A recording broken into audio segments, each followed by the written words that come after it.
Vertice tra i sindaci a Monte del Fiume Liri nella sala consiliare del Palazzo Comunale di Sora. Il sindaco Roberto De Donatis ha convocato l'incontro in seguito alla presenza nel Fiume Liri, all'altezza dello sbarramento mobile di Val Francesca, di un cattivo odore e la comparsa anche di una chiazza giallastra che aveva comportato anche la morte di pesci nel fiume. Al termine dell'incontro, molto produttivo, è stato deciso di avviare un percorso sinergico tra i sindaci per porre in essere azioni di tutela del Fiume Liri attraverso una task force operativa. I sindaci innanzitutto che ringrazio per la loro presenza massiccia, mancavano solo 2 comuni per motivi personali professionali e abbiamo definito un piano di monitoraggio, ossia senza mettere in campo risorse che i comuni non hanno, avere la possibilità di attivare una task force interna per ogni comune che, messa in connessione con gli altri comuni, è in grado di scambiare in tempo reale le informazioni che occorrono per gestire le fasi emergenziali, che non riguardano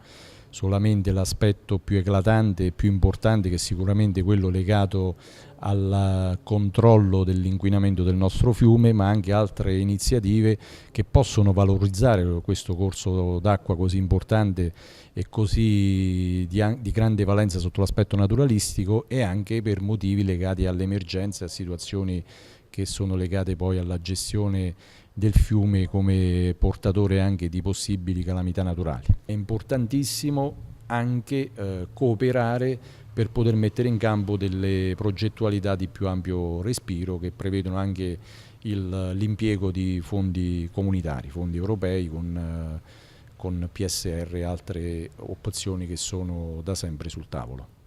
I sindaci hanno deciso inoltre di aggiornare la riunione tra un mese nel comune di Balsorano. Ringraziamo il sindaco che ci ha invitato nel suo comune a parlare del nostro Fiume Liri, perché purtroppo a distanza di poco tempo abbiamo assistito di nuovo a un inquinamento del Fiume Liri senza ancora conoscerne la causa. Troppo spesso questo succede, quindi noi ci siamo incontrati oggi e ci siamo dati appuntamento a circa tra un mese a Balsorano. Faremo di nuovo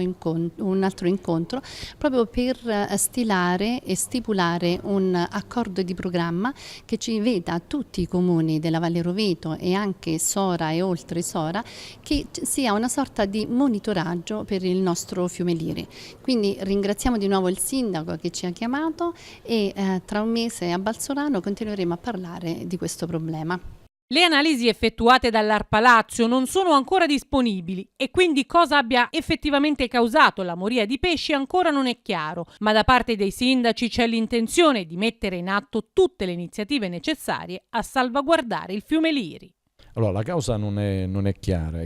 abbiamo detto, ripetuto più volte, che siamo pronti a fare qualsiasi passo nella direzione dell'avviso della tipologia di reato una volta che sapremo che tipo di inquinante ha inquinato i nostri fiumi. È rilevante che da alcune esperienze di sindaci portate proprio nella riunione di oggi è emerso che situazioni simili si sono verificate proprio laddove è più alta la concentrazione di attività importanti sotto l'aspetto industriale. Io ritengo per questo che, oltre all'aspetto che davvero dobbiamo tenere tutti in considerazione, è che un'impresa, una qualsiasi attività industriale, se non produce in modo pulito, oggi non è sostenibile. Quindi è vero che le regioni si devono impegnare per